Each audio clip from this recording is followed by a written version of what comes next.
That commissioners, presenters, and attendees, please mute your microphones and turn off your video feeds if you are not speaking. For those attending via telephone, you can mute and unmute your microphones by dialing *6. The top toolbar contains a raise your hand function in case a commission member or presenter has a question during the meeting. Commissioners and presenters may share their screens using the share content box above. The chat box will also be checked routinely, mainly to address logistical questions or issues during the meeting.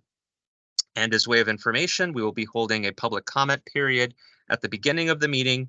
Each public commenter will have up to 3 minutes for comment, and we will signal to the speaker once the time is up. Thank you very much, and I will turn it over to our chair. Thank you very much, Marco. The first item on our agenda is consideration of the minutes. The minutes were circulated. Are there any comments? Hearing none, I'll entertain a motion to approve the minutes. Motion. Is there a second? I'll second. Anybody opposed? The minutes are approved by acclamation. All right. I don't know if I have to do all of that. That's just my thing. Okay. The next thing on the agenda is public comment. Do we have a public commenter, Marco? I believe we do. Is Judy McVeary here with us tonight?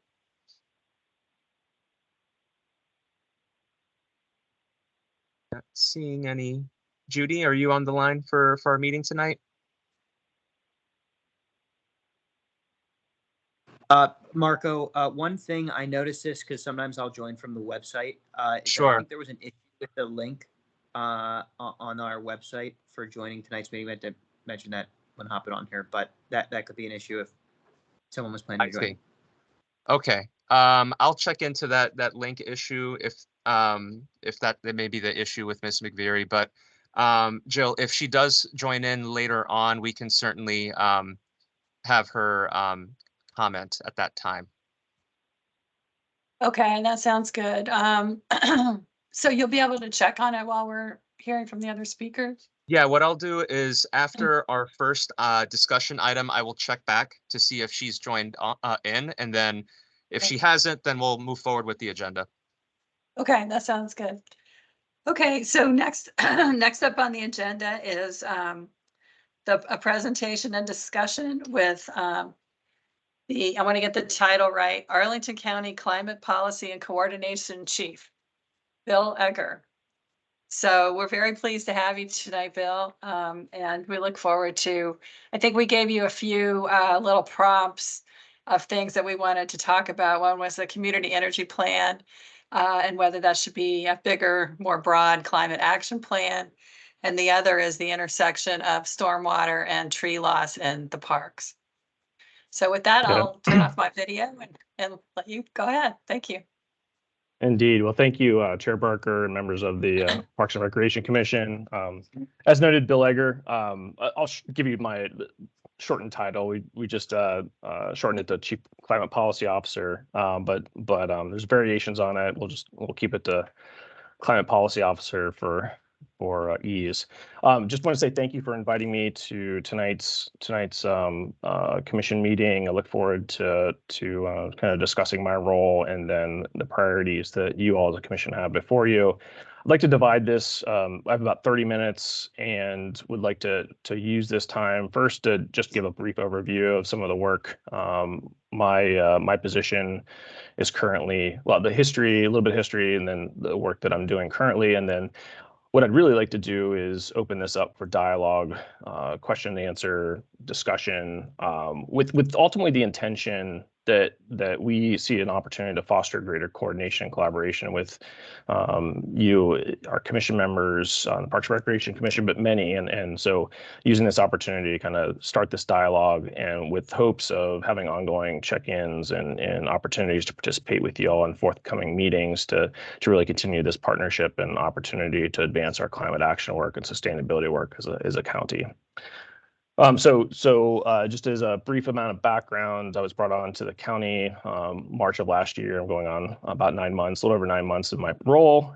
And as I've talked to, I think, some of you in the past, I have both the challenge and the privilege of creating from scratch a new position within the county manager's office to support kind of widespread and coordinated climate action work with all of our agencies and with that of our community writ large to address more broadly our climate action challenges before us, both kind of as a part of our being a global partner in solving for climate change, but also recognizing the inevitability that our world is and climate is changing and the need to adapt and become more resilient as a community.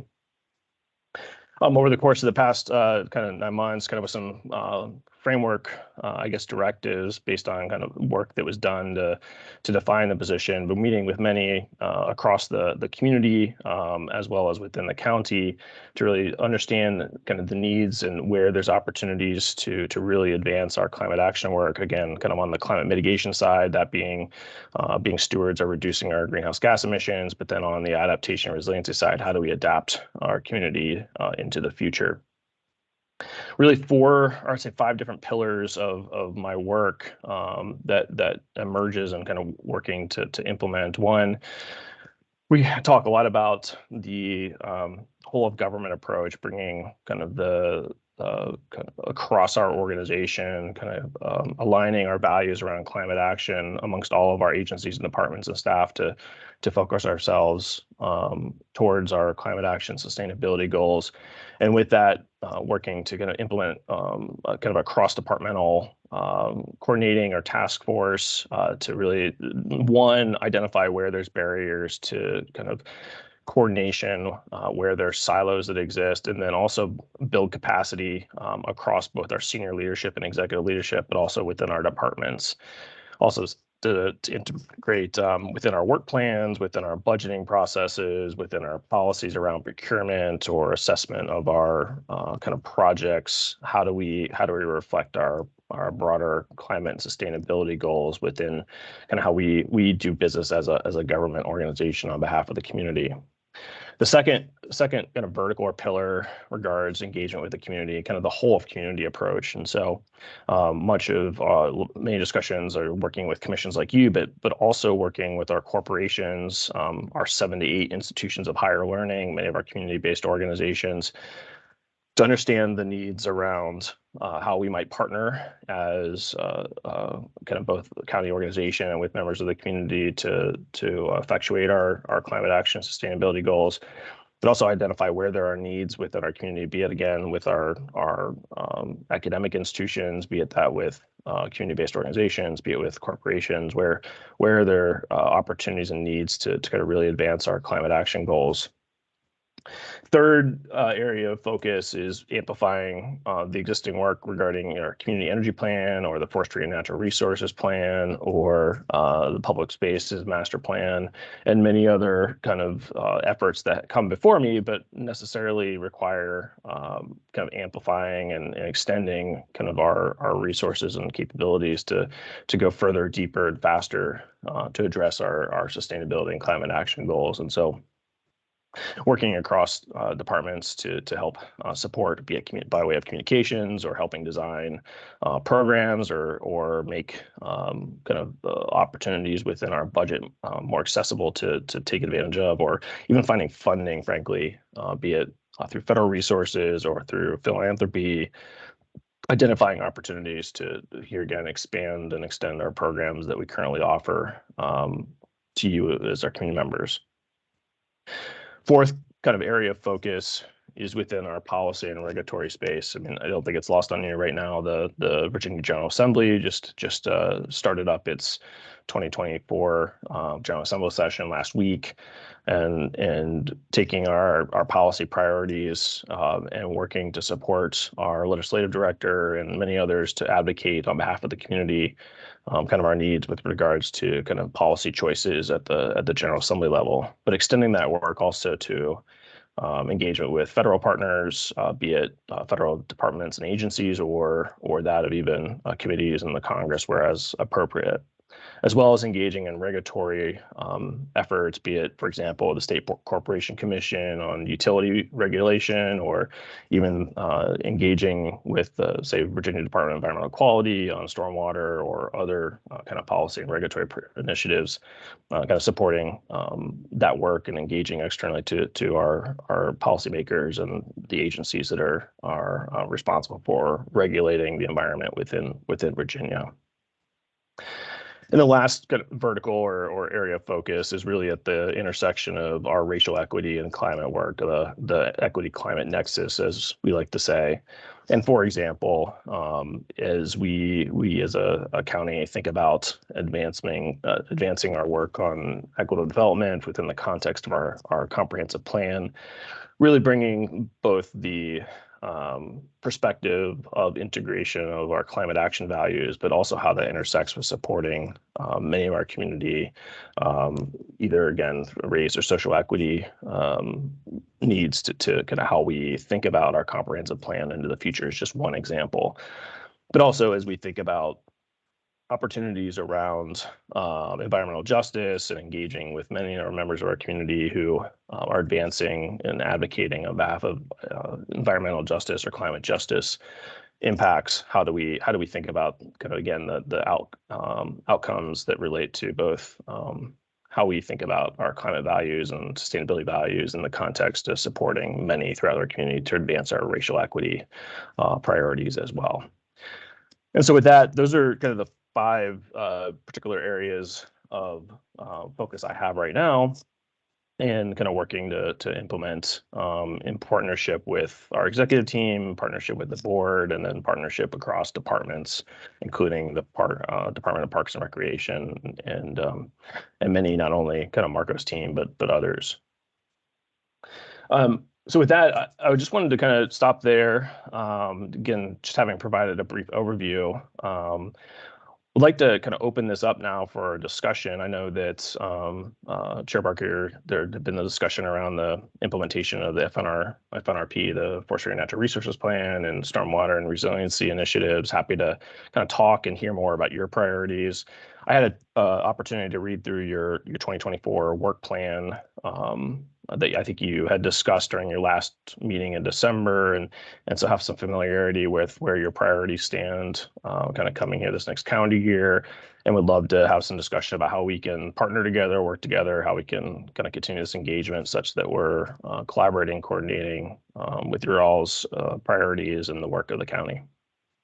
Great, great. Thank you so much for that brief overview and for the invitation to collaborate. We really hope that that's something that we can build on. I'm very pleased to hear that that's a priority for you. And in fact, there's something very top of mind that just came up at the last this is, all these acronyms in Arlington. It's called NRJAG, Natural Resources Joint Advisory Group. Yep, it's been around for quite a long time, but it's now being discussed that it might be disbanded because now the Forestry and Natural Resources Plan is completed. That's the rationale.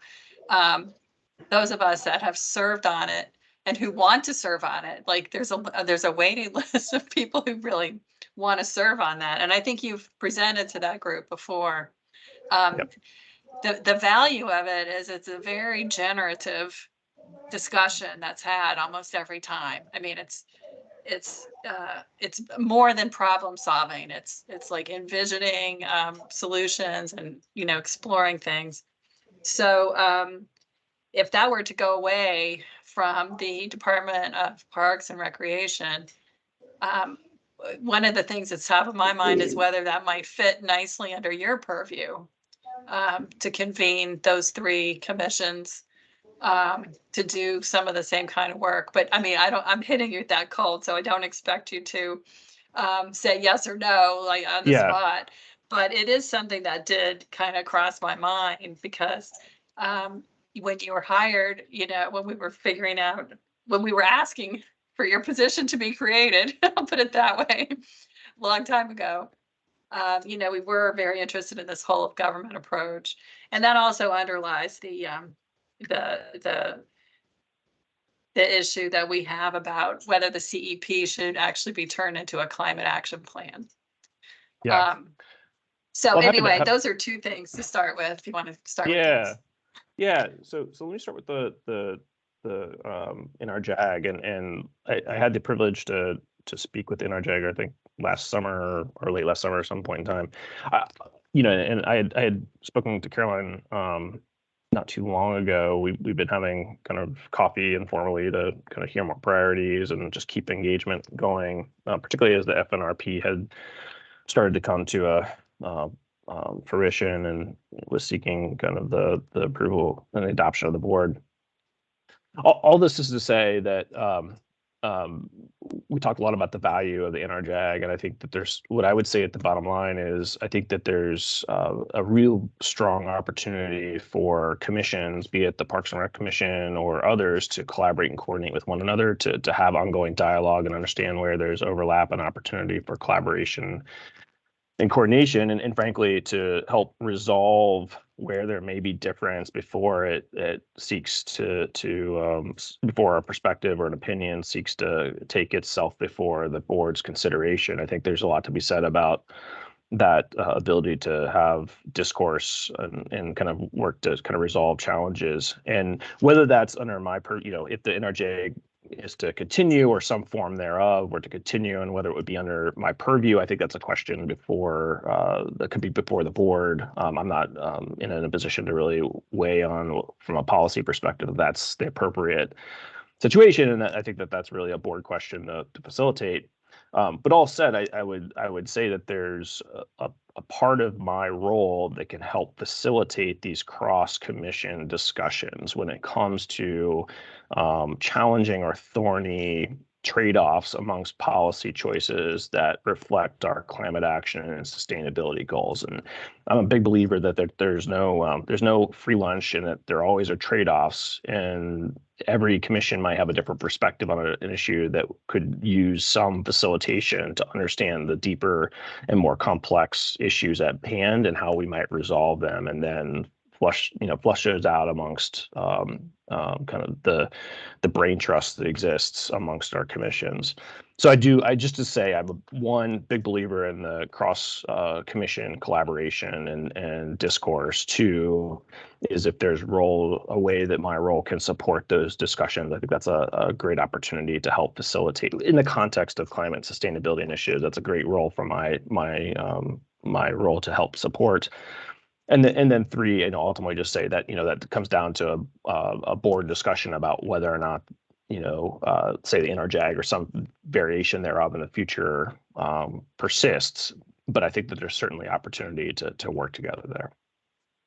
Right. I mean, especially when you're looking at climate as a whole, other commissions come into play. Sure. Like, for example, the Transportation Commission, that's Absolutely. a big one.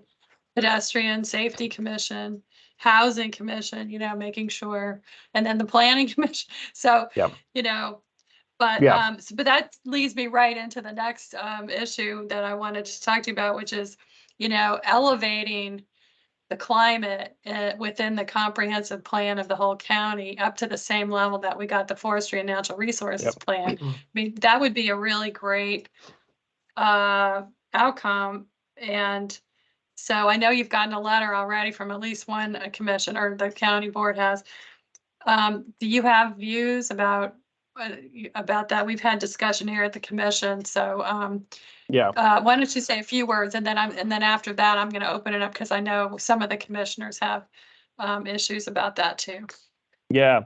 Well, a few thoughts. I mean, it is the trend that taking on a more comprehensive approach to climate action planning, be it, again, on the energy side and related to greenhouse gas emissions, or kind of on adaptation, the trend is to take a more expansive approach. So number one, I think that's whether we call it the community energy plan and reflect a kind of a more broad climate action planning process, that could be fleshed out. But having led a climate action planning process, a comprehensive climate action planning process in another jurisdiction, I'm quite clear on the value proposition of understanding both sides of the ledger, so to speak, when it comes to our climate action and sustainability work.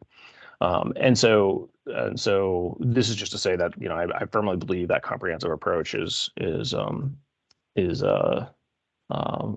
quite valuable for our community to take into consideration, because ultimately too, you're thinking about various, it is in some ways both comprehensive, but also there are trade-offs and challenges one has to reconcile with both kind of mitigating our greenhouse gas emissions, for example, as well as taking into account kind of what the future may hold in the way of adapting and becoming a more resilient community.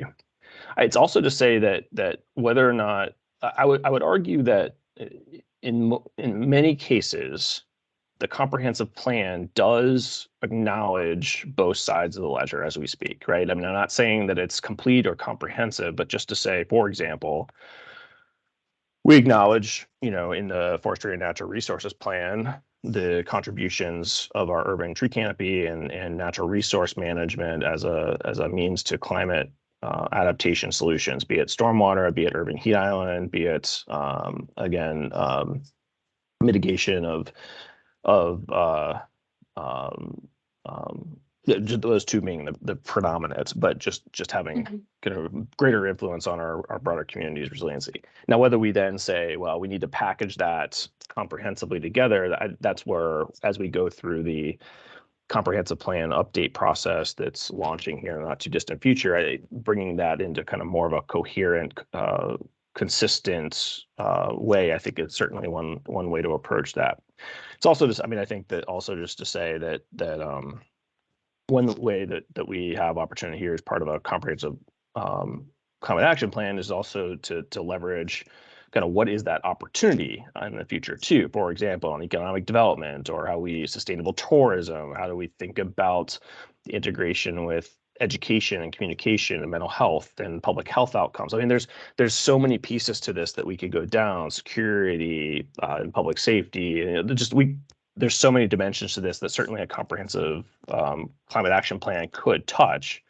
And that I think as a community, we have to come together and say, well, what is to the extent, what is the universe for which we want to talk about with regards to our climate action work? And I think that that's a venue that we could do that.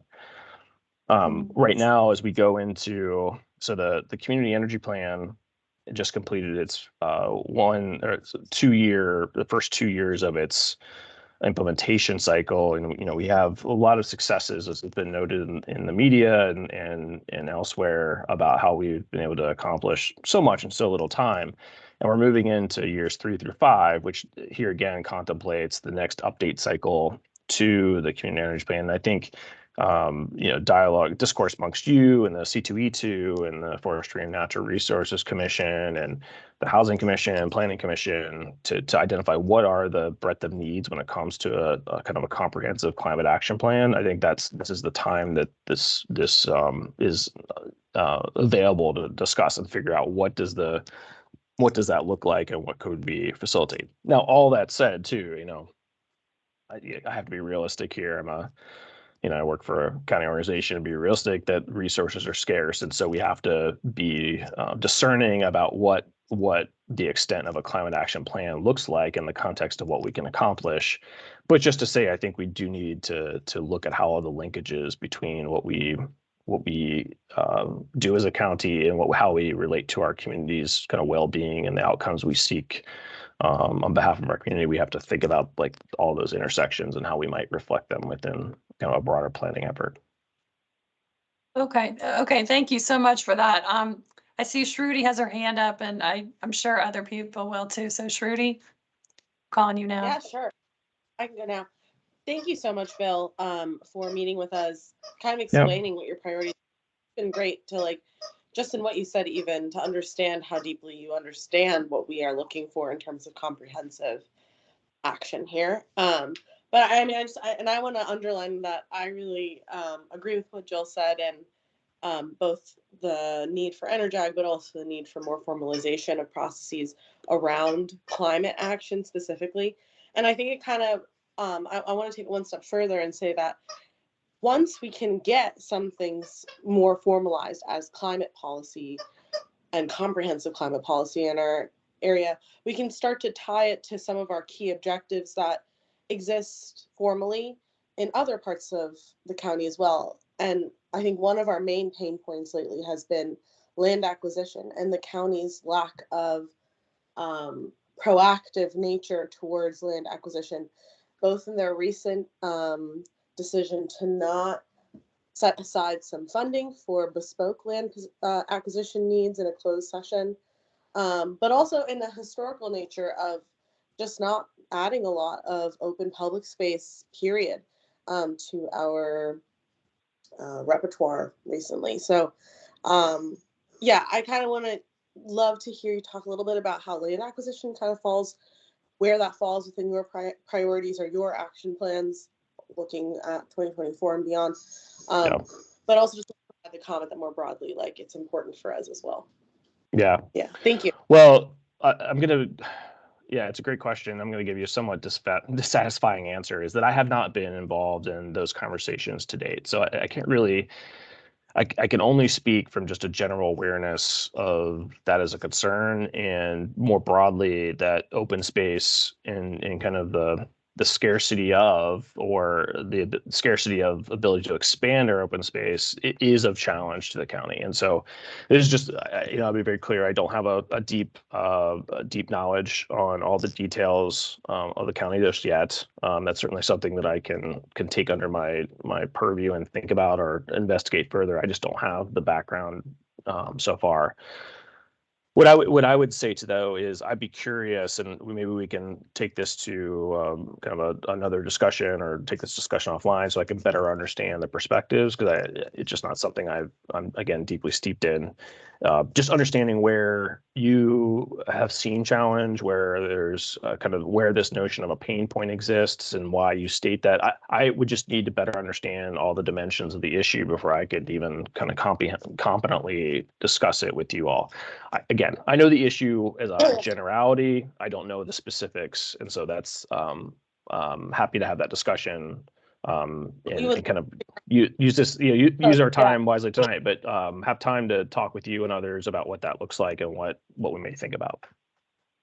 That sounds like a great idea for some sort of follow-up in the near future. Thank you for that. Yeah.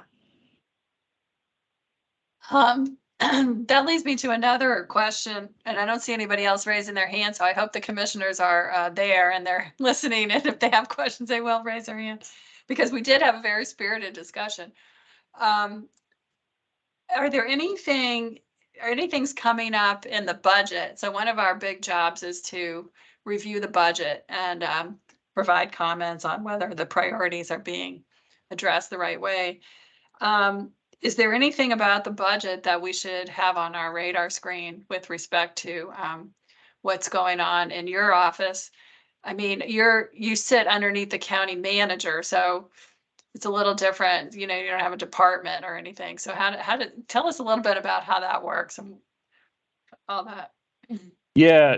So let me, I'm still learning myself. So having been a part of, I would say, local government budgeting processes elsewhere, I understand budget processes as a generality, and kind of, every jurisdiction has a slightly different approach to how they consider budget prioritization and allocation of resources. One thing to note, and this is not lost on anybody here, I think for maybe one of the first times in a long time is that this will be a challenging budget year for many reasons, but not limited to the extraordinary kind of vacancy rate of our commercial office inventory, and how that's impacting kind of overall tax revenues.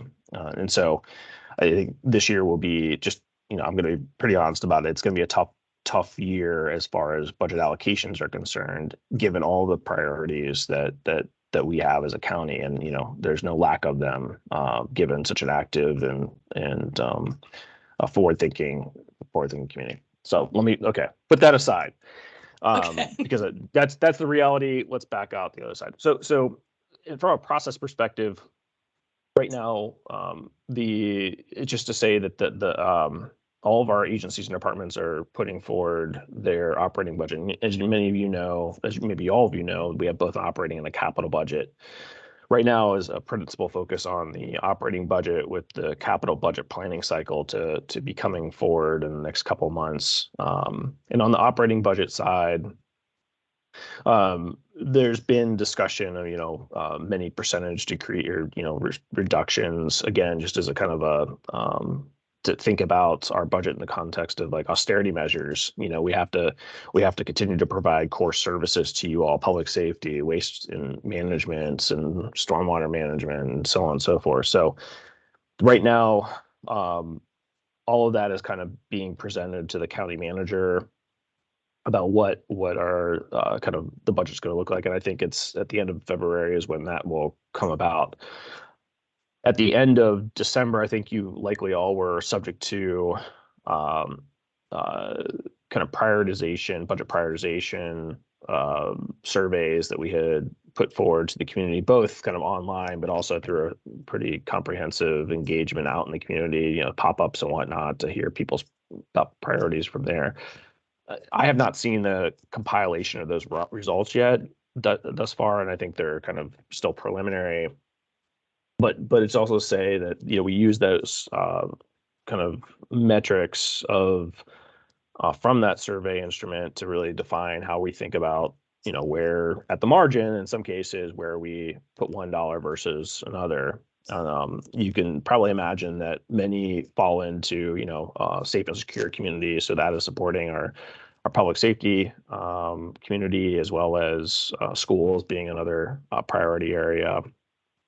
And so all I can say right now is that that process is kind of flushing its way out. I don't have all the details. I've listened in, had the privilege to comment on a few, just acknowledging that every dollar we spend has some sustainability or climate impact, be it positive or negative. And it could be from the dimension of mitigating greenhouse gas emissions or increasing them. On the other side, it can make us more resilient or not. And there's never a clear way to kind of evaluate that without in some objective form, but it's acknowledging that at some point there are trade-offs and there are net effects that we have to think about, just providing comment, if nothing else, on what that looks like.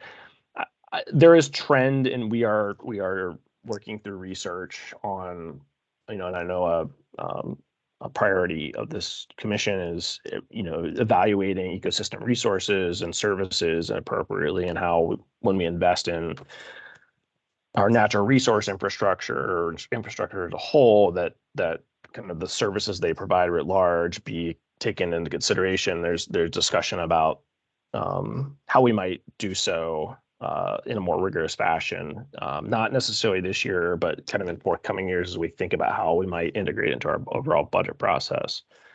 So this is just to say that there are these discussions having about how do we evaluate some of these priorities in investments in a way that's appropriate.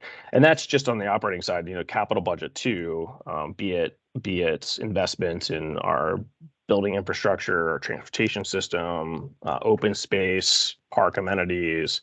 Again, they all have some net effect that we have to take into account. And we look forward. I think we've exercised through our racial equity work, taking a lens to how our investments impact how we approach our values around racial equity and social equity. I think just another iteration of this into the future is we take from our sustainability and climate lens to bear within our budget process. It's not like in an official capacity this year, but the hope and what we want to see work towards is in the future years to how we might roll something out like that. It's pretty nascent work nationally and globally, but we're learning from, for example, the likes of New York City and Oslo and who else? London has issued kind of budget guidance that reflects these kind of net effects and how you value ecosystem services, for example. And we're kind of watching those processes to learn and how we might roll them out here kind of in a local fashion. I love that. I love that. Do you have enough money to do that work? That's the question. No, but we should put something in the budget for that. I mean, maybe. Yeah, there's always interest in more resources to do some of this work for sure, but yeah. Well, I mean, maybe in future years. Yeah. So yeah, so it comes up all the time though. I mean, I've been having this conversation in my head for years now about, and you know, one of the places that comes up, frankly, and in the letter that we shared with you is the letter that we sent about the Gulf Branch Nature Center project. And and not really that project, but what that project doesn't cover, as well as what it does cover. So if I went and hiked down the area from Military Road down to the river, and the same thing is true at Potomac Overlook Park and many other parks, where there's just a scouring of the stream bed, and the trees are losing their root systems, and um, you know, we've got to do something. And of course, the first priority has got to be, and I don't dispute that at all, that we've got to keep the wastewater pipes that are underneath the streams sealed. But at what stage, and this is a rhetorical question, but at what stage is it just as big a crisis that we're going to lose all these trees if we don't make some mitigation to the stormwater scouring off the stream bed? And you know, I think we're just going to have to. I think we're coming to a head. I guess is what I'm trying to say. So I don't know if you had any chance to think about that, but at some stage we've got to take a look at how we are prioritizing things and make sure that whatever we're doing is having the net positive effect on the environment. But I don't know if there's a systemic way to do that, except if we were to have a climate action plan, perhaps we would at least be having the discussion. I feel like right now it's just Band-Aid. Let's make sure the wastewater, let's make sure the sewage lines don't leak. That's really important. But when do we ever come up to, we've got to find a way to elevate the value of these ecosystem services in the budget and in the decision making. I feel, I don't know if anybody else, why don't you speak to that for a minute? Well, here and just to be clear, I don't have a deep knowledge on the Gulf Branch projects and all the history and decisions. I read briefly through your letter, and I think it does come down to, and I don't think it's without staff having to make choices within constraint about how to address some of these challenges. And I think you all recognize that these are complex design challenges, both in kind of current time as well as projecting kind of what is the impact over time into the future, and kind of reconciling, in some cases, sometimes dissonant kind of solutions that we have to bring to bear. And so, but I agree with you also to say that having some form of decision-making paradigm, framework, however you want to frame it, it could be useful there. And I think, I'm curious, and I haven't done, many of the watersheds. Like I'm curious, just to kind of talk out, off the top of my head, is like whether or not, the same methodology would hold in Gulf Branch versus, one of our other watersheds. Like we may have to think about a whole different solution set somewhere else. There may be some overlap. And I think that requires a lot of deep work, deep thinking, and not to say that we can't do that, but that comes at an expense of time, resources, and trying to figure out what is the appropriate solution. So I don't know that I have an immediate solution, and I think this is where, in partnership with you all and others, we get to think through kind of what does that look like, and how can we, find a reasonable compromise or reasonable agreement on how to address some of these systemic and chronic issues. Yeah, stormwater is a big one, and of course we have the new utility getting rolled out with all of the environmental incentives. So Precisely, we hope that will. Yeah, we're this is in no way to criticize Arlington County, but yeah. it's rather because we've made a lot of progress in a lot of ways. But Yeah. but there's still so much to do. Yeah. And it's a little Well, scary when you see I trees mean, come down. yeah, and to be frank, stormwater is just one vulnerability before the county. I mean, we experienced over the course of the past summer, the kind of extremities of heat that we hadn't seen ever before, and in a very acute way. And so now, while natural resource management in our open space is part of a broader solution set for extreme heat, we have to think about all of the variations and all of the extent for which heat now may be a challenge to the community.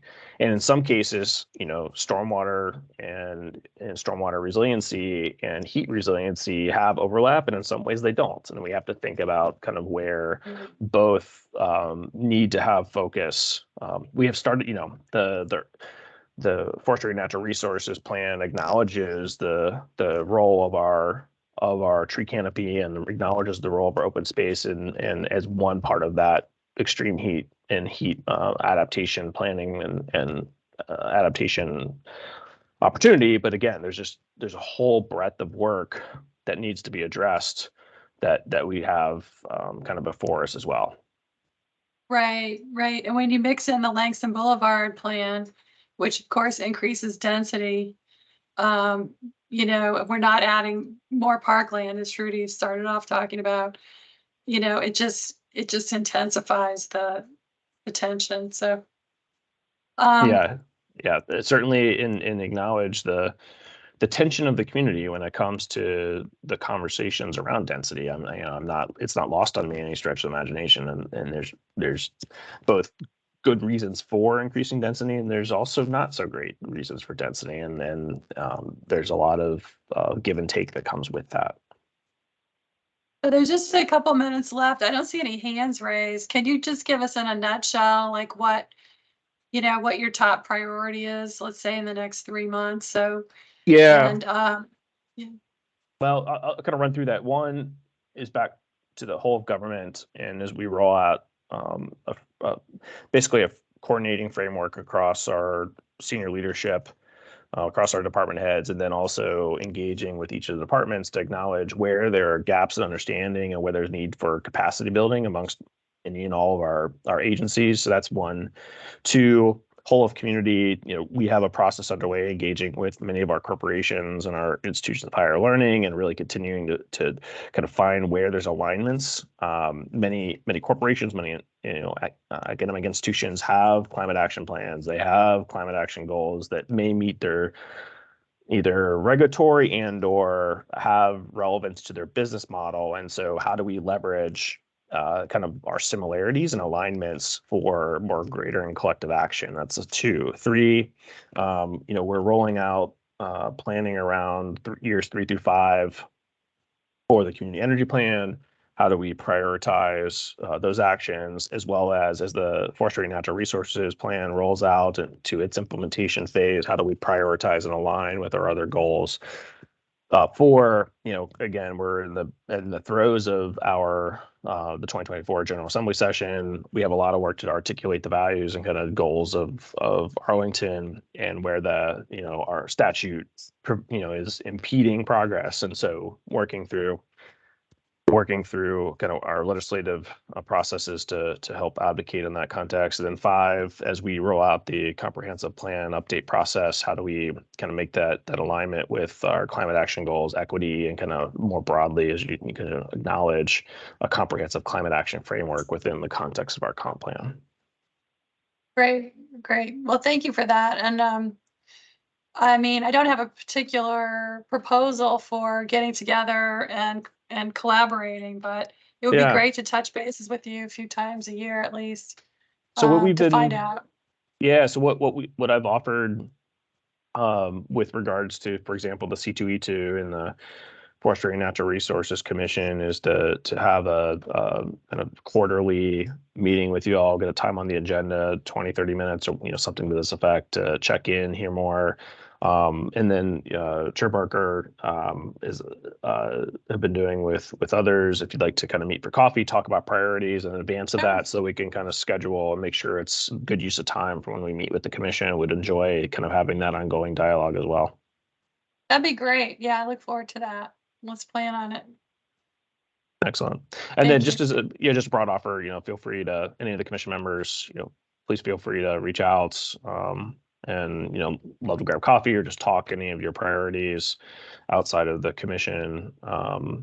Shruti, if you'd like to talk more about the pain points regarding land acquisition, certainly would be open to learning more from your all's perspectives, kind of what that looks like and what the needs are and such, so I better understand kind of more comprehensively the challenge and the opportunity.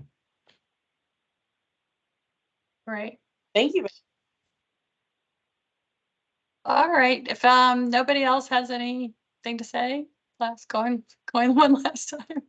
Okay. Well, thank you so much for coming, Bill, and Yeah. we look forward to meeting you again soon.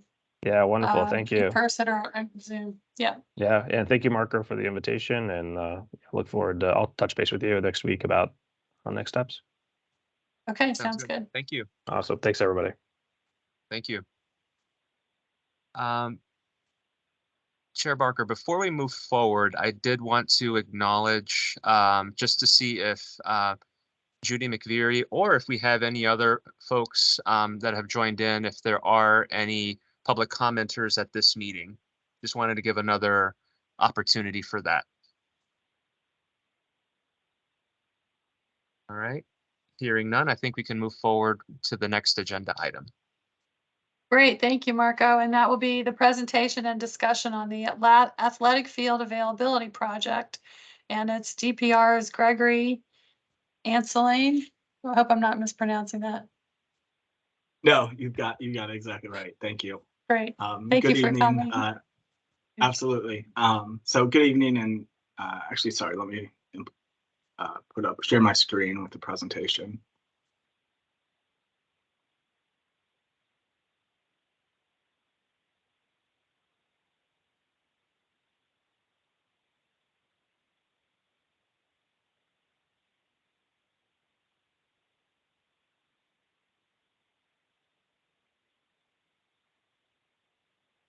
Are you able to see my screen?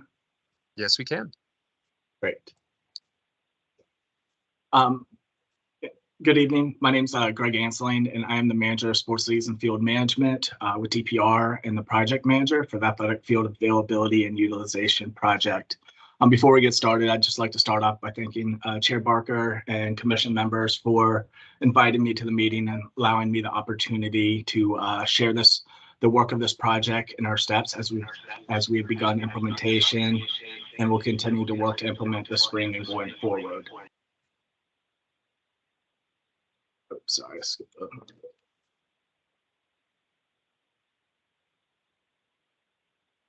that. Just to go through, the project purpose was to develop field availability framework to better understand field utilization, to improve data on the current use and assess future athletic field needs. To kind of simplify that is we take all the hours that have been scheduled at a particular field each season, and then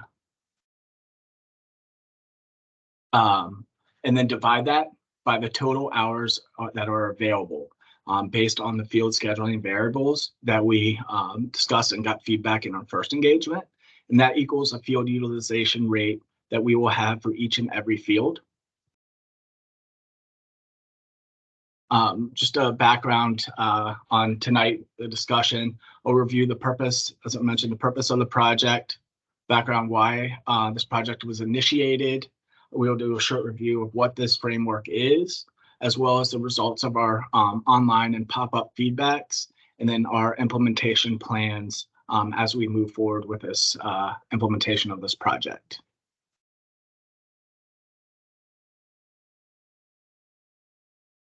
So as part of the Public Spaces Master Plan, this was one of, as you may know, it's one of the 11 elements of the county's comprehensive plan.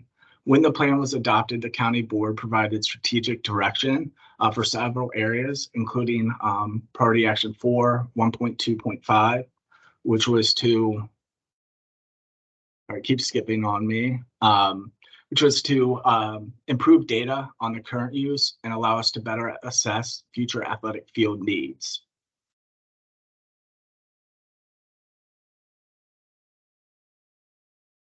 this has been a project that has been going on, and we're excited to get to these final stages of implementation. The athletic field availability was first introduced in December of 2019, the PSNP Implementation Advisory Committee. Over this time, we have presented to the committee 5 times, and with our had a first public engagement in January through the winter of 2021, and then a second and final engagement through summer 2023. We came back with our final framework to the Public Spaces Master Plan, IAC, and then we are now working towards the implementation. We have begun some areas, and we'll get into it further down the later in this presentation, and then we'll continue the implementation beginning the spring season. So just as a background, I wanted to go through what the framework is of availability. And so these are variables that help us determine what that total number of hours that are available that we can then utilize to develop our utilization rate. So as you see, we have seasons, number of seasons in the spring, or number of weeks in the spring and fall, end times based on age, start times based on weekday and then weekends, different start times, and then end times. We have our end times on lighted fields. Obviously, our end times on unlit fields are variable. And so what is the end time changes by month based on daylight savings and sunset. And so we now have an ability to measure through all of these, what is the total of hours available at each individual field. And just to kind of give an example for lighted fields, Barcroft number 1, for example, is primarily a youth diamond field. And so the agreed upon time is 9 p.m. And then if you compare that to Gunston number 1 and a primarily adult diamond field, that end time is 11 p.m. And all these times were feedback that were created based off the feedback in our first engagement, and it's helped us to continue to develop that framework.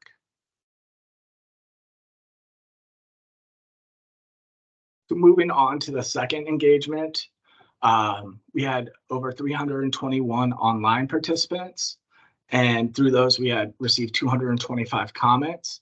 We also held pop-ups at several locations throughout the county, at Rocky Run Park, Gunston Park, Barcroft, and Tyrrell Hill, to ensure we were able to get feedback across the board. And we had over 60 participants participate in those pop-ups. Online, our age range, as you can see, we had a wide variety of age range. And then we were also able to measure based on race and ethnicity. And then how individuals utilize fields in Arlington. Are you a neighbor of a field? Are you a parent of a player? Do you drop in for both athletic and then non-athletic purposes? Are you a coach? Or you're just interested in this topic?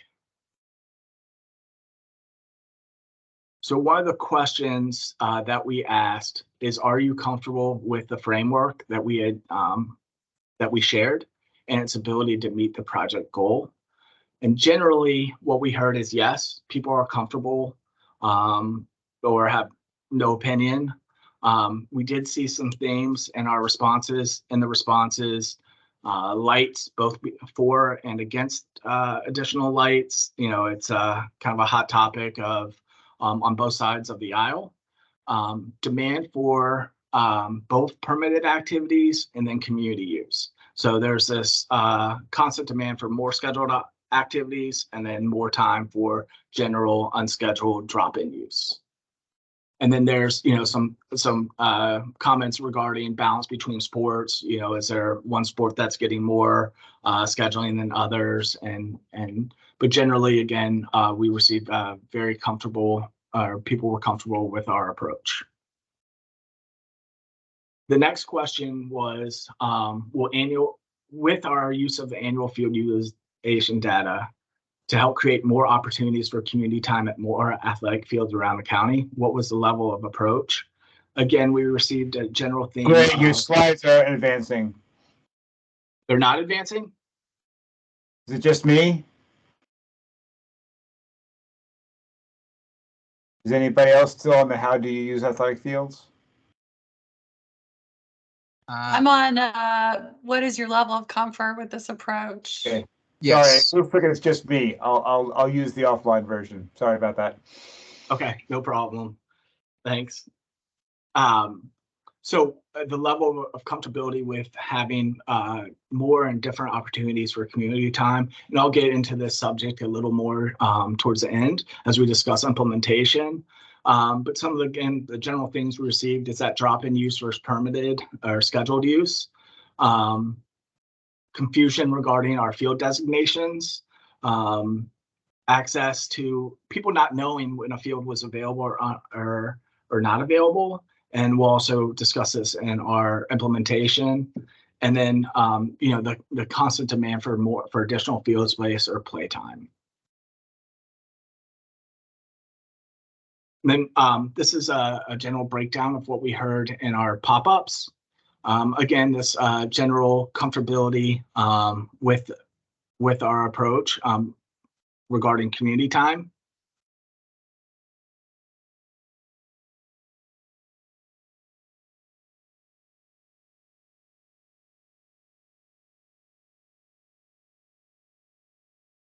And then now implementation, which is where we're at this moment.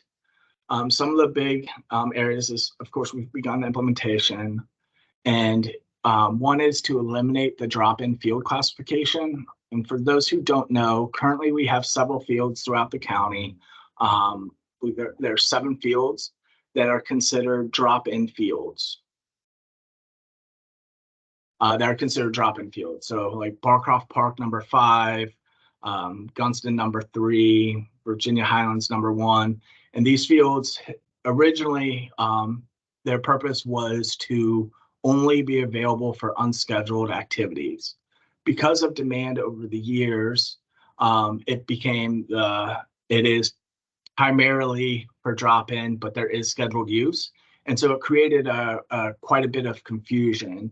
So our proposal is to implementation is to eliminate the drop-in field classification and instead and move those fields under what's called permit takes priority. So if there's a permit, it takes priority and any time available otherwise is available for drop-in unscheduled use. With that, to ensure that we have that we still preserve community use time, as we heard before, and as we know, there's a high demand for this drop-in community use, unscheduled use throughout the county. So instead, we will schedule and block off times at more and different fields throughout the county, as well as still maintain drop-in times on these specific fields. But overall, it makes it easier. And again, this is something that we heard is the confusion on if a field is available or not. And so through that, we're going to educate as part of this process. Also, we'll begin educating the community on availability of community use time. About 3 years ago, we implemented an online calendar where you can search by field type, date, times, amenities to check on a field and check on it's available. And so we want to better educate the community, make it more aware, as well as look at technology options to again ensure that the community understands where availability can be found and better market that. Another area that we will begin in spring 2024 is one thing that we heard throughout over the last 4 or 5 years is that it means one thing to compare and develop a utilization rate based on scheduled use, but there's concern that scheduled use does not always equal actual use. And so what we've DPR myself have committed to is piloting a program to do a check-in as individuals or permit holders arrive at select fields to check in and through a technology and app or form and tell us that, yes, we are here. This is the time. This is how many participants that we have. And throughout the year, throughout the season, we can go back and compare that scheduled use and actual use and help that, find opportunities for improvements there to ensure that we are utilizing our facilities to the best of our ability and to the highest level. Then the one of the final steps is each year we will do a utilization report. So we will determine, so at the end of each year, we will release a report for every field in Arlington with a utilization rate for spring and fall and then for the year. And by doing that, that one will allow us to find opportunities for more efficiencies, different uses of our fields, marketing of that availability, as well as also, one thing I want to say about that though is a report or utilization, we are not looking for a certain level or a certain grade at this time. All fields are very important to us and serve an important asset and serve an important purpose. Some fields based on age, size, amenities, type of field, size of the field, all will impact its scheduled use, but there's still significant amount importance to it being available for other types of drop-in, community time, programming, and other activities there. So we'll work to find opportunities for efficiencies as we move through. That is the end of my presentation. I'm here to answer any questions and help if there's any clarification needed. I appreciate it. Great, thank you so much for that presentation. So I was just wondering, what are we doing or what are you guys doing to keep track of those who wish they could use a field and aren't able to? So that we can know over time, is the problem getting worse? How much worse is it getting? And so we can think about ways of addressing that. It's really great to find out that you're working on efficiencies and I think the app, that's a really great idea. For people when they check in, and I assume that the marketing thing is similar to what you can do for a park. You can go on the website if you want to have a park, a party at a park or whatever. You can go down this list and it tells you. So I'm assuming is that what you're talking about for fields as well? Yeah, absolutely. And being able to link again to that calendar will play a really important role, but making it, I think we found it's more of a secret than what we have hoped to. So I think really looking at increasing that community knowledge of it so it can get better use and really be an asset. So that's great. Thank you for that. But then, so what are we doing to keep track of the people who wish they could have done, used a field and they weren't able to? Is there anything at all on that? Sure. So I think there's, we do not currently have a process set up to track people that cannot use the field. I think it's easier to say like, oh, there's this many people on the field versus, it's kind of just general knowledge that we've had in the past that we hear or feedback. But I think there may be an opportunity to, I think we're looking at technology to try and find multiple ways to improve it. And so I think there could be a creative way to come up with something to get that feedback as well. Yeah, I mean, I'm like you. I've had a lot of scuttlebutt, over the years about how there's not enough fields, but it would be really great to have hard data showing that, I mean, it's a hard thing to prove. I mean, we used to have this issue when I was at another board that gave away money. We were like, well, are we giving away the right amount of money for people who really need it? So you have to kind of judge how many people are on the waiting list type thing. So maybe you could do a waiting list or something. It's a good idea. I don't know. Yeah. No, I I appreciate it. see Adam has his hand raised up. Adam?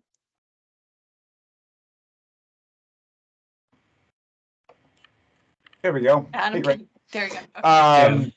So I have so many questions. So I see there's some other people who have questions. So I'll keep it to a couple now, and then I'll let people come back, and then I can just come back and ask more. I'm sure you're surprised about all those questions. But first, I have an observation.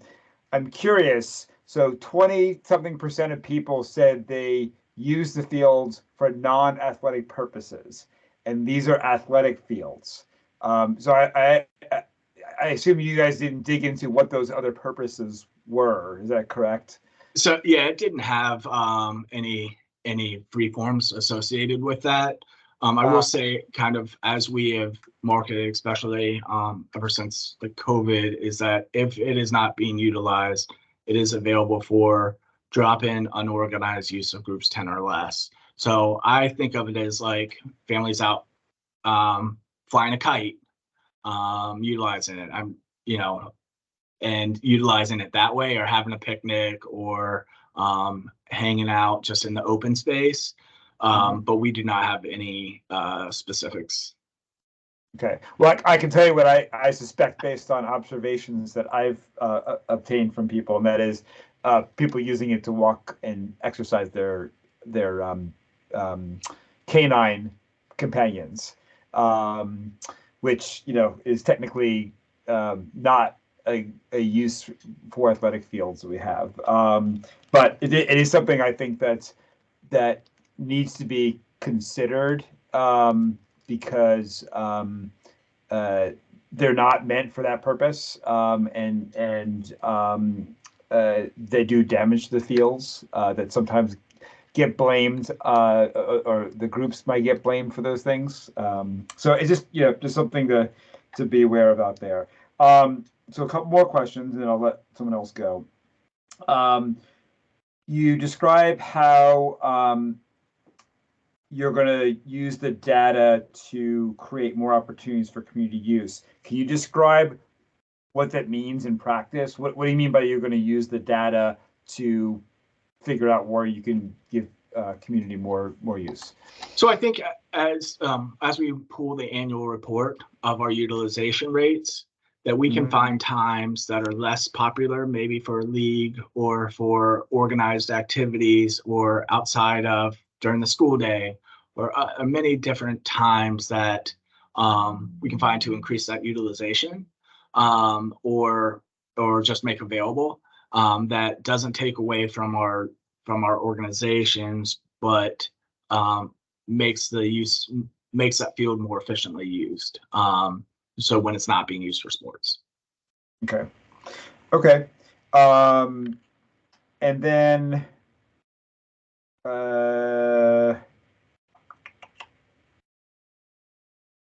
in terms of the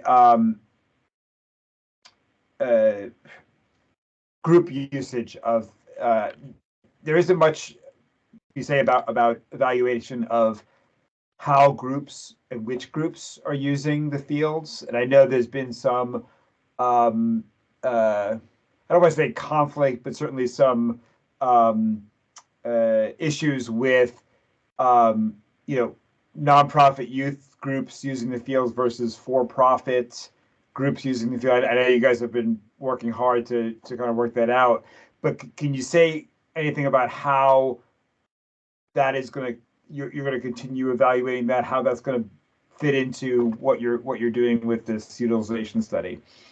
Yeah, so kind of in a way a separate, I get the, it comes to utilization, but we'll be working towards over the next year of renewing our MOAs and processes with our leagues on allocations. That work began several years ago. And then as this, the field availability and utilization topic came up, we said we were going to put a hold on that until we could get this figured out, and then, give us a better understanding of what is available, what is not. But I do not expect that we are going to change any of our allocation procedures of that. We have our partner leagues, our DPR internal APS facilities, spaces and programs get scheduled first, then our DPR partner leagues, and then we start moving after that. So I do not expect any of that to change, but I think it just gives us a better understanding what is available, for both community use and scheduled use in the future. Thanks. Okay, I'll stop for now and let someone else. Thanks, Adam. It's always good to hear from you.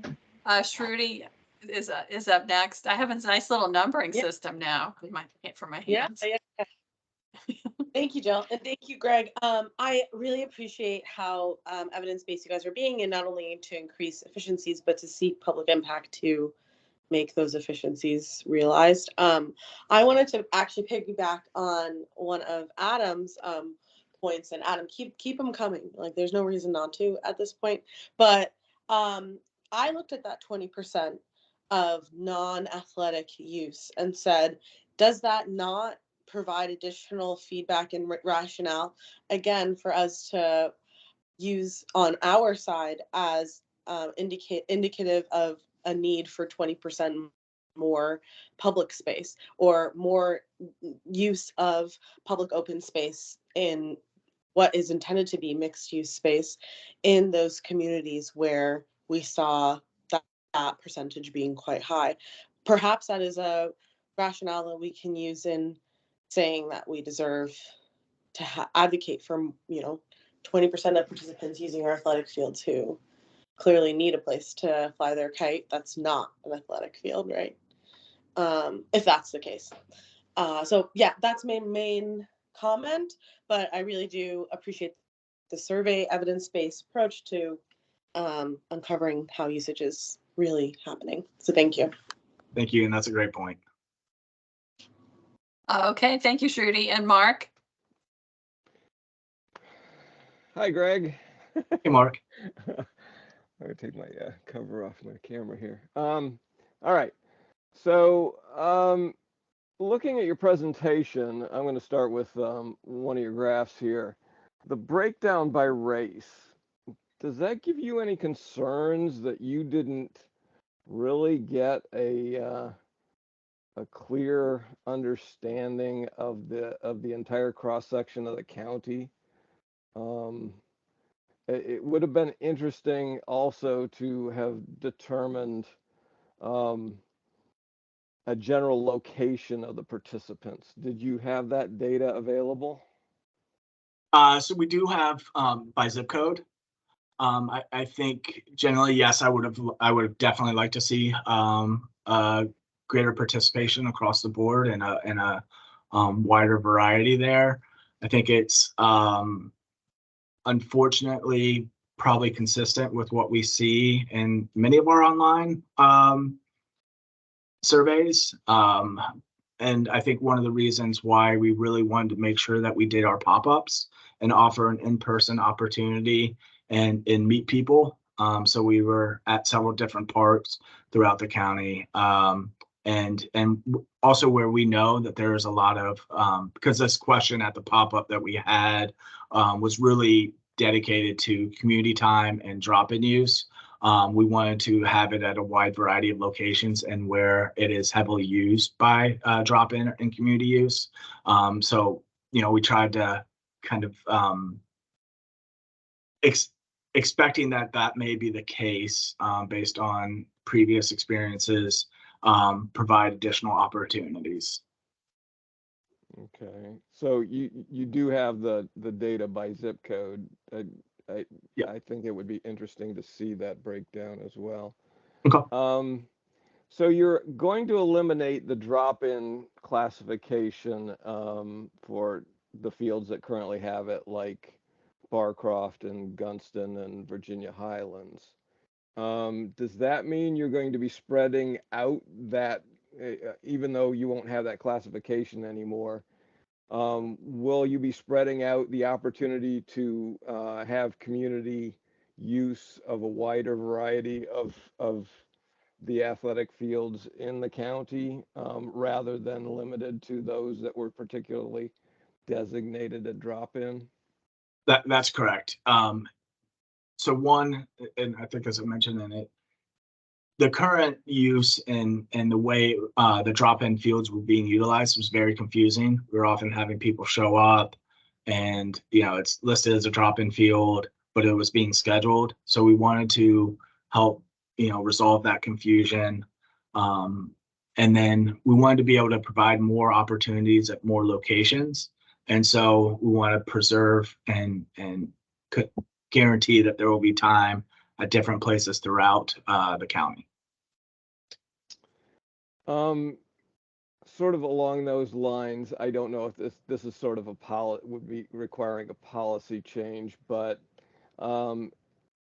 along with that, if you're going to spread out the opportunity to play on athletic fields that weren't particularly drop-in or community use, the county shuts down and locks up all of the bathroom facilities at many of the parks currently during the winter. Would this policy have any effect on those facilities, or at least some of them being open during the winter, if those parks are now designated as community use during the winter time? Yeah, and just to confirm, it would not necessarily be a field or a park would be developed. It would have some times. So one field may have more days than the other. I think that's something that we need to take into consideration as we schedule too, is are those amenities available? Is this, the type of field? About 2 years ago, we expanded our natural grass fields that we keep open for drop-in and unscheduled use during the winter. Those cool season type fields that wouldn't take the damage as like a Bermuda during the winter when the grass is dormant. So I think that's building onto that and then adding in, but I think that needs to be taken into consideration of availability and where we schedule those. I don't know for sure if that will allow us to open up more bathrooms during the winter or keep more. Some of it is based on use, and then some of it is also based on they don't have heat. And so we have to winterize them for the winter. So, there are several factors that come into play. Okay. Lastly, you're going to be tracking scheduled usage versus actual usage. Will that be classified in any way, specifically the higher level teams, for instance, the travel soccer, the travel baseball, whatever, they're going to have a higher utilization rate than, say, your average rec team in a soccer program or baseball or softball. So will there be some way of tracking those specifically so that you're not penalizing the non-competitive teams in your calculation of utilization rate? Because in the end, if you could end up with saying, well, we don't need these many fields for this level of play, and then you've now deprived the lower level teams of access to quality facilities. Yeah, I think so. This will be the first time that we're doing anything like this. I think generally, our plan is to base it just based on we're going to start with a couple organizations at a select number of fields and keep it basic of number of participants and organization that they're with, but not get into type of program, whether it's travel or rec, but utilize, just get a understanding of that rate. And is it something that we can expand on, continue? Has it been worthwhile, or is the information just maybe very inaccurate as well? And we have to try something else to figure that out. But I think taking that first step and trying to determine it, but I don't ever foresee this as a punitive program, but instead to get us a better understanding of how it's utilizing, and so that we can add this into our arsenal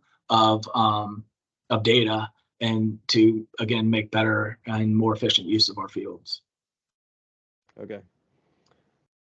That's my last question. Thanks, Mark. Sorry, I'm on mute. Okay. Thank you, Mark. Those are good questions. Next up, we have Adam again. Sorry about that. No, don't apologize. Is there anybody else who had questions before I do round two? I swear this will be my No, last. your only limit now is time. Right. Well, and people's patience, of course. So I'm going to pick up a little bit on where Mark left off. So I want to understand a little bit more about this check-in process. I know a few years ago when you first started doing this, there was a kind of a DPR would drop in randomly on fields and see if it was being used. What's going to be different? You talked about an app. You talked about the technology. How do you envision this actually working? What the check-in process? Yeah, we do not feel that it is sustainable to utilize staff to check in and track numbers. I don't think it's an efficient use of staff time, nor is, they can't, especially, we have 2 rovers, particularly that work the entire county, answer calls, open facilities. And so to get consistent numbers would be extremely difficult without increasing staffing.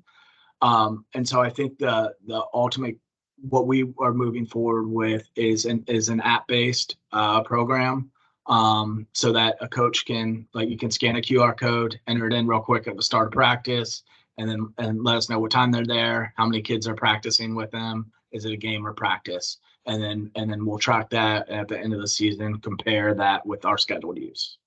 Okay, and how do you plan on making sure that coaches are doing this? They're actually going to scan the QR code and do that, because if they don't, that means you're not going to have the indication that they were actually there doing. Well, coaches have a lot going on, and I think that's something, is a concern. But again, I think that's why we just want to pilot this to start small, and we may not get the data that we're kind of expecting, or, that we just know is not right. I think it would be pretty evident if people are not checking in versus not utilizing it.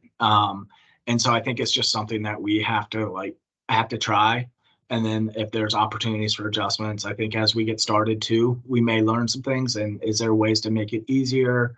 Is there, something different that we can do, or does it not work? But I think we just want to get trying to see, because I think it can give some important information.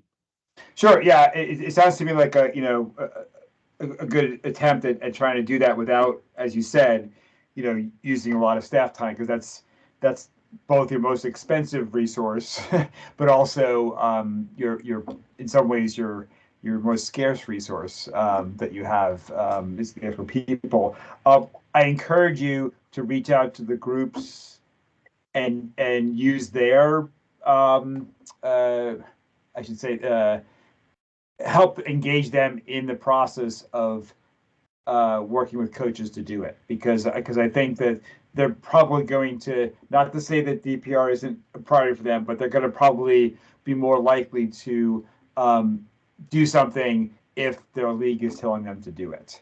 So just definitely encourage you to make sure you're reaching out and being very clear with the groups that this is not meant to be penalizing them, but that this will help get more reliable data about actual usage on there. One more question and then one suggestion. So one of the challenges of RecTrack is keeping it up to date. And so if you're going to be using that and making that available and educating, trying to get people to use it more, what are you doing on the back end to make sure that information is accurate when people look at it? It's a good question. And I think we've come a long ways in terms of accuracy in RecTrack, but there is still some more work to do. I think it's really just, we need to emphasize both to our staff that input reservations and receive them from the leagues, and also working with the leagues to ensure that, it's a partnership, right? And I think we both have a role in helping to ensure it, and then also working with the community to help understand the usage and maybe have a better expectation of what can happen, but what we're trying to prevent to happen, what goes into it. Okay. Yeah, and maybe another way to I have two suggestions on that. So one is providing a way for people to give you feedback when it's wrong.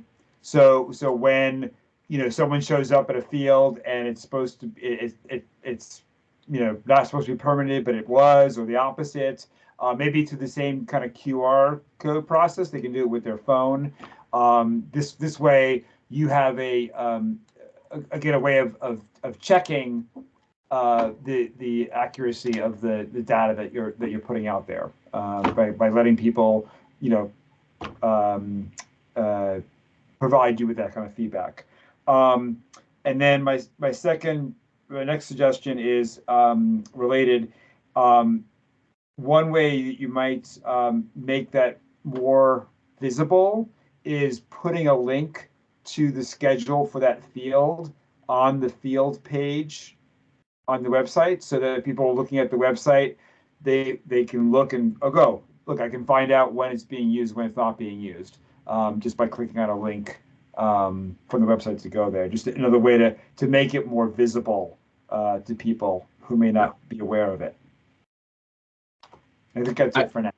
Thanks. I also think it's adding signage or the QR codes to on the sites at the fields or on the fences to help make it easier too, because not everyone goes to the website. So I think there are several things that we can do.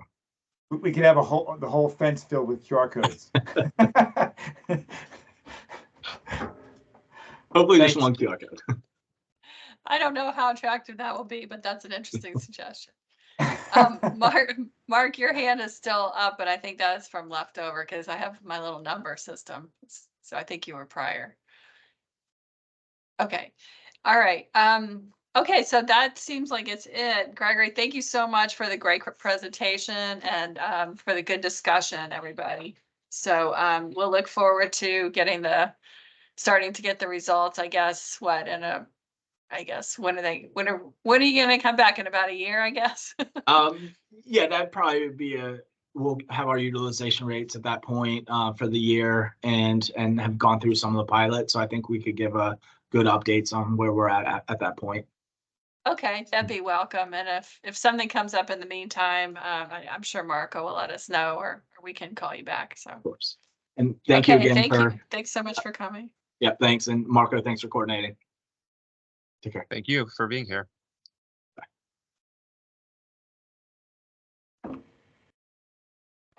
Okay, looks like our next topic is staff report. All right, thank you, Jill. No further updates related to the staff reports that were sent to the commission last week, but I did want to acknowledge that the understanding will be that the PRC and the Sports Commission will meet jointly on Tuesday, February 20th. That is actually on the same date that we would normally meet. We will be meeting at tentatively right now at LeBaron Community Center at the multipurpose room over there. And we'll provide further details as the time comes via email within the agenda and everything else. So as a reminder for those particular meetings, there will not be any separate PRC or Sports Commission business acknowledged for that meeting. So we will have joint agenda topics for the PRC and the Sports Commission. We won't be providing our monthly staff reports for staff, nor will there be commission member reports collected. So we'll be resuming all of those activities again during the PRC's March meeting. And that's consistent with what we did last year. Okay. And I think I see Adam's hand is up as well. Yeah, just a quick note. Last year there were a lot of technology issues. Yes. So and it was at level run. So yep, making sure that someone's checking in and making sure we don't end up with the same. Adam, thank you so much for bringing that up, because that is something that I worked with our Sports Commission staff liaison this year as well. He acknowledged that the technology that they use now over there is fully functional. They're going to have their technology specialist on site this year, which was not the case last year. So we're going to have at least some support from a technological standpoint. If there is any issue beforehand, and I'm going to make sure myself and the Sports Commission staff liaison to test the equipment prior to the meeting, however many weeks before, and also prior to the meeting on the day of, just to make sure that everything is working efficiently and as well as possible. So thank you, Adam, for mentioning that. That was a question I had, and we are working to work through that. Right. Thank you. Is there any more in the staff report? Because I think I'll go ahead and bring up the issue of what topics do we want to bring up for that joint meeting? Is there, Jill, we ahead. can certainly do that now, or we can also wait till other business as well. Yeah, maybe we should do that. Why don't we do that? Okay, next topic is commissioner member reports. Is there any further update than what was sent around? I would like to address a few things. So if anybody has anything to say, please raise your hand. I don't see any hands. I put out a request today to Nelson and Alex asking if they would be the Bill Thomas award, volunteer award co-chairs. And so I haven't heard back. So I'm assuming that means yes. Just kidding. Yeah, no, absolutely, Jill. I'm on that again this year for sure. Oh, that's wonderful. Thank you so much, Nelson. And I think Alex is having some technical problems, so he may get back to us later. But the thought is that we're going to be short. Another item that's I'll just mention now is that Sarah is going to be leaving the commission, sadly. So we're going to be needing to recruit new members. And if we get another new member, we would like them to seat them on that committee so that they could roll into the system that we have of taking it over the following year. So if Nelson and Alex would be willing to do that, that would be great. Marco, you had another one or two things? Yes. We have 3 items. Just wanted to acknowledge the NSTA site, which is 1840 Wilson Boulevard. It's a site plan review. I believe we had Sarah actually as the primary contact for that, and Commissioner Neil Hunter as a secondary. I don't see Neil on the call today, so we may need to circle back on that, Jill, for another day. Thirdly, we have the Brookfield TSA 12th Street Landing site plan review. That's at 601 and 701 12th Street South. I believe we previously identified you, Chair Barker, and Commissioner Shinners as the secondary accordingly. Just wanted to confirm if that is the case. Well, we let, what I told Matt was it would be myself, Shruti, and Sarah.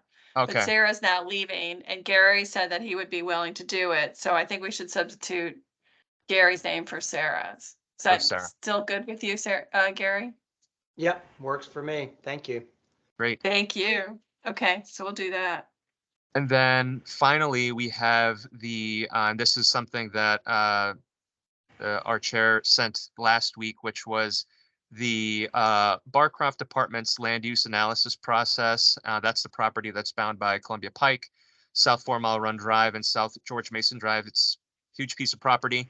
I believe we had talked about, or I think it was discussed that Commissioner Dimter would be the primary on that, and then we would need a secondary to participate in that process as well. Right, Nelson, you raised your hand. Is that okay? Are you still okay with that? Yeah, of course. Okay, and then is anybody else interested in being the secondary? Adam? You're buzzing or something. What? Your circle is turning purple sometimes. Oh, Not you. All right, well, we'll have to get another volunteer to back up Nelson. So everybody think about that. And then one other that I just thought of, but I think this is just a confirmation that I think Gary had I think, volunteered to be this commission's representative at the Forestry and Natural Resources Commission as well. Is that Just still wanted to good with you, acknowledge that. Gary? Yep. Yeah, I can't Okay, wait to okay. work with them. Great, Yeah, thank you. it's a great group. Okay, thank you so much. Mhm. And that Okay, is are we it done for with- the assignments. Yep. Okay, so we're done with other business now? So yes, I mean, done we're with ready for other the- business now? Yes, we're finished with the commission member reports. Related to other business, I wanted to apologize beforehand to you, Chair Barker and Vice Chair Koopa. I did receive the 2023 and 2024 Plan of Action year-end report. Unfortunately, I did not send them out in December, but we will retroactively send them out this month. So thank you very much, Trudy, for working on updating those letters. And I'll go ahead and I'll make those adjustments as soon as I receive them. So thank you for that. Great, thank you. All right, and now it's time to talk about the joint PRC and Sports Commission meeting. The big things that, so Jane Rudolph will be there, and the big things that will be discussed by her and that we will be very anxious to hear about are the budget as well as the capital plan.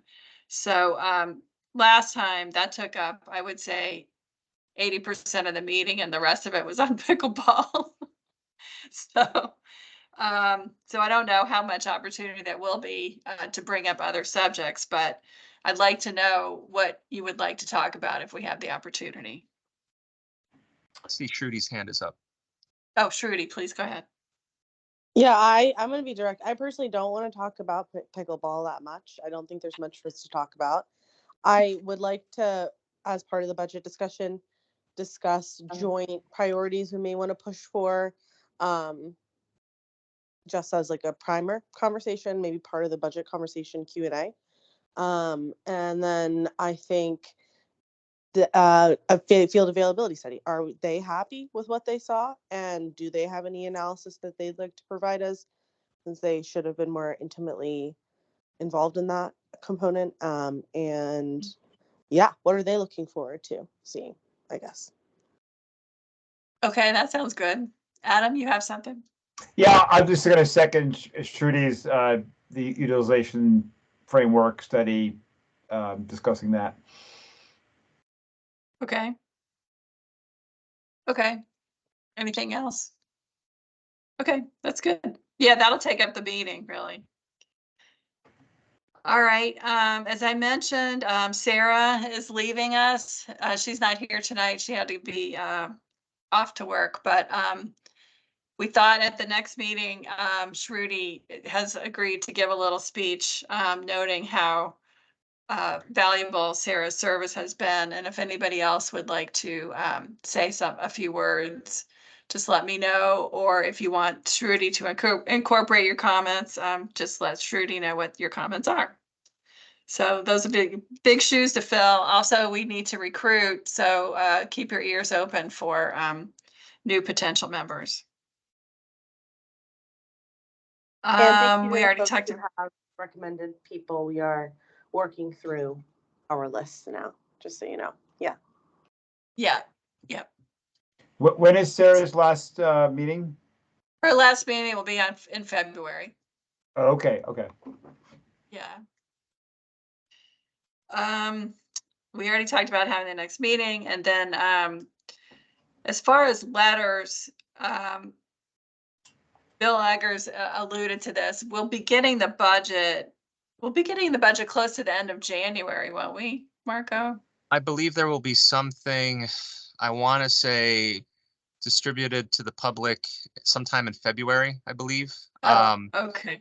And then there will be, that's related to the operating budget. And then related to the CIP, I believe there will be discussions amongst the county board and DPR, the department, I believe in April. So that would be an opportunity then as well for the PRC, the FNRC, and other sports commission to provide either a letter or to provide comments at those discussions to discuss the CIP further.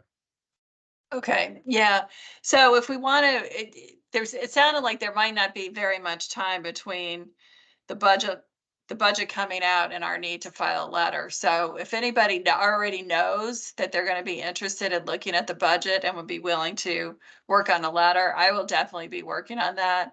And I'd love some help pointing out issues and going over items. So if you think you might be interested in working on the budget letter, please let me know. Anybody know right now? Jill, I'd be happy to be an editor. Okay, thank you. So do we know how much time there's, I mean, are we gonna have, I guess we're not gonna have our meeting in February because of the sports commission. Right. So, is there gonna be an opportunity for us to discuss it as a group before we have to send in? I don't exactly know. I mean, I just want to be ready. I don't want to miss our chance. I think we It should may do end up, things- we have to do it by email. I don't know. Shruti? Yeah. I think we should also use our time during that joint sports commission meeting to get our main points on down. Like we should be organized during that time. Yeah, we'll have a copy of the budget before that meeting, I believe. Okay. And I believe there will be opportunities for the commission and for the public to discuss that operating budget further sometime in the later this winter and into the spring as well. So I believe there will be some time on that. Yeah, we want to be ready. It'd be really good to be Mhm. ready at the February 20th meeting with our comments. So that we can have, when we go to writing, we can have really good cogent comments that have been vetted. So. And the other thing that's still on we didn't put it on the agenda, but it's still on my mind is to get a committee together to do a matrix similar to what C2E2 does for their development projects. When they go in to analyze a project, come up with our matrix of what our priorities are. But it's late and we don't really have any more time to talk about that right now. So if somebody is very interested in that, just let me know offline and we can start getting that work organized. Okay, is there anything else? We're at the end of our agenda. We're a little bit past our time. So if there's nothing else, I'm listening. Okay, I don't hear anything else. So I'll entertain a motion to adjourn. So moved. Thank you. A second, I'll second. Gary. All right. Anybody opposed? No opposed. So the motion carries by acclamation. Okay, thank you, everybody. Have a great Jill, evening. great job on the first meeting. No, yes, Thank thank you, you. Well, everyone. thanks. I and appreciate that. Great job. stay Jill. safe out there, please. Thank you. Yeah, everybody be Thank you. careful. Thank you, Marco. Yeah. Thank you, Marco. Bye. All right, have a I good one. hope little Lucas feels better soon. Thank take you. care. Hopefully he'll be in his active self very soon. Bye-bye. Yeah.